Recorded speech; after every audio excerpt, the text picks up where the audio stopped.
ত্রিভুজ এবিসি ও ত্রিভুজ ডিইএফ এর এ কোণ ইকুয়ালস টু ডি কোণ প্রমাণ করো যে ত্রিভুজ এবিসি এইচ টু ডি ত্রিভুজ ডিইএফ ইকুয়ালস টু হবে AB dot AC H to DE dot DF.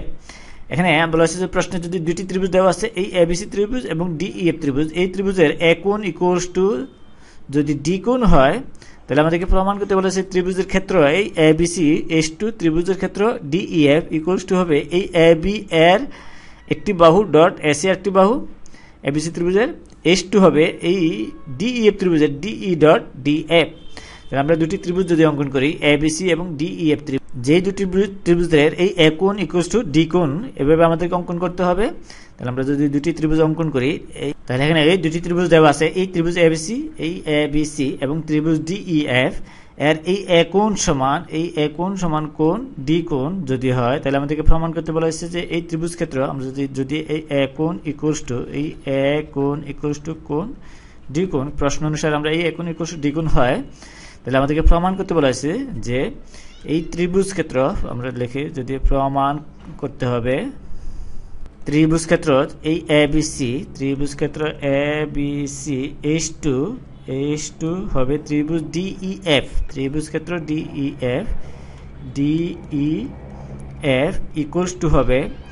এই এবি, এই এবিসি ত্রিভুজের এবি বাহু ডট এসি বাহু, এবি বাহু ডট এসি এইচ টু হবে এই ডিই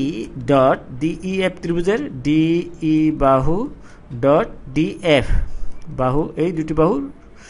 তাহলে আমরা যে এখন অঙ্কন বিবরণ দেখি, অঙ্কন বিবরণ এই এবিসি ত্রিভুজের বি বিন্দু থেকে এই এসি এর উপর যদি আমরা এই বি এম লম্ব অঙ্কন করি, এই বি বিন্দু থেকে এসি এর উপর এই বি এম লম্ব অঙ্কন করি, এই এটা হচ্ছে কি লম্ব বি এম লম্ব, এবং ডিইএফ ত্রিভুজের এই ই বিন্দু থেকে এই ডিএফ এর উপর এন লম্ব, ডিইএফ ত্রিভুজের এই ই থেকে ডিএফ এর উপর ই এন লম্ব অঙ্কন করি। তাহলে বি এম লম্ব এসি ও এই ই এন লম্ব এই ডিএফ। এখন যদি আমরা প্রমাণ করি, এখন ত্রিভুজ এই এ বি এম ত্রিভুজ এবং ডিইএন এই দুটি ত্রিভুজের ক্ষেত্রে যদি আমরা প্রমাণ করি, এই ত্রিভুজ এই এ বি এম ও ত্রিভুজ ডিইএন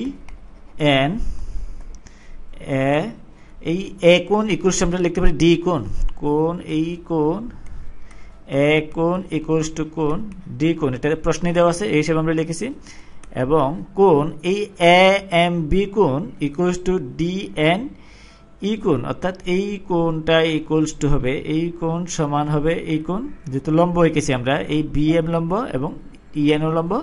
সুতরাং আমরা লিখতে পারি কোণ এই এ এম বি কোণ ইকুয়ালস টু কোণ ডি এন ই কোণ। তাহলে আমরা যেহেতু এটি একটি সমকোণী ত্রিভুজ, তাহলে আমরা বলতে পারি এই দুটি ত্রিভুজের দুটি কোণ সমান, সমকোণী ত্রিভুজের দুটি কোণ সমান হলে তাহলে ওই দুটি ত্রিভুজ সদৃশ। তাহলে আমরা এই ত্রিভুজ এ বি এন ত্রিভুজ এবং ত্রিভুজ ডিইএন সদৃশ ও সদৃশ কোণ। সুতরাং আমরা বলতে পারি, সুতরাং ত্রিভুজ এ বি এম ত্রিভুজ ডিইএন সদৃশ, ত্রিভুজ ডিইএন সদৃশ। তাহলে সুতরাং আমরা লিখতে পারি এই দুটি ত্রিভুজ যদি সদৃশ হয়, তাহলে এদের অনুরূপ বাহুগুলো সমানুপাতিক হবে, অনুরূপ বাহুর অনুপাতগুলো সমান হবে। তাহলে আমরা লিখতে পারি A B divided by DE, এই দুটি ত্রিভুজের ক্ষেত্রে আমরা লিখতে পারি ডিই ইকুয়ালস টু এই বি এম ডিভাইডেড বাই এই বি এম ডিভাইডেড বাই হবে B M divided by DEN EN বা এবি ডিভাইড বাই ডিই। এখন আমরা ত্রিভুজ যদি এই এবিসি ত্রিভুজের ক্ষেত্রফল বের করি, আমরা জানি ভূমি জানি এবং উচ্চতা জানি, তাহলে আমরা জানি ত্রিভুজের ক্ষেত্রফল সমান ভূমি ফলন উচ্চতা। তাহলে ত্রিভুজ এই এবিসি এর ক্ষেত্র সমান আমরা লিখতে পারি হাফ ইন্টু ভূমি, এখানে ভূমি হচ্ছে এই এসি ইন্টু এই বিএম, কেননা আমরা জানি ত্রিভুজের ক্ষেত্রফল সমান ক্ষেত্রফল সমান আমরা জানি হাফ ইন্টু ত্রিভুজের ক্ষেত্রফল সমান হাফ ইন্টু ভূমি পূরণ উচ্চতা এবং আমরা যদি এই ত্রিভুজ ডিইএফ ত্রিভুজের ক্ষেত্রে ত্রিভুজ ডিইএফ এর ক্ষেত্র সমান আমরা লিখতে পারি হাফ ইন্টু ভূমি হচ্ছে ডিএফ ইন্টু এই ইএন হচ্ছে কি উচ্চতা। তাহলে আমরা যদি এখন দুটি ত্রিভুজের ক্ষেত্রফল যদি অনুপাত লিখি তাহলে এই ত্রিভুজ আমরা যদি লিখি এই A B DEF equals two আমরা লিখতে পারি এই এবিসি ত্রিভুজের ক্ষেত্রফল পেয়েছে হাফ ইন্টু এই এসি আমরা যেটা ইন্টু হবে এই বিএম আমরা যদি বিএম লিখি বিএম আর নিচে হবে এখানেও ইএন ডি ত্রিভুজের ক্ষেত্রফল সমান হাফ ইন্টু হবে এই ডিএফ ইন্টু ইএন আমরা আগে লিখে ফেলেছি। তাহলে আমরা শুধু ডিএফ লিখি ডিএফ। এখন আমরা হাফ ক্যান্সেল যায়, তাহলে এটা যদি ক্যান্সেল করি আমরা এই হাফ ক্যান্সেল, বা এটা সমান আমরা লিখতে পারি এসি বাই ডিএফ ডট আমরা লিখতে পারি এই বিএম ডিভাইড বাই ইএন এই অংশটুকু সমান আমরা লিখতে পারি আসে আমরা লিখতে পারি এই আমরা আগে বের করেছি এ বি বাই ডিই এই অংশটুকু লিখতে পারি যেহেতু BM by EN equals to হচ্ছে কি A B by DE dot, তাহলে আমরা লিখতে পারি ডট এই এ বি বাই ডিই এই ডিই লিখতে পারি ডিই বা সুতরাং এটা সমান আমরা পাই এই ত্রিভুজ A B C S two এই ত্রিভুজ ডিইএফ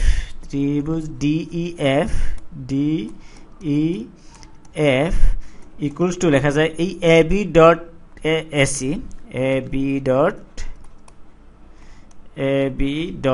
আমরা এই AC is to DF dot DE এই ডিএফ ডট ডিই আমরা এটা লিখতে পারি ডিই।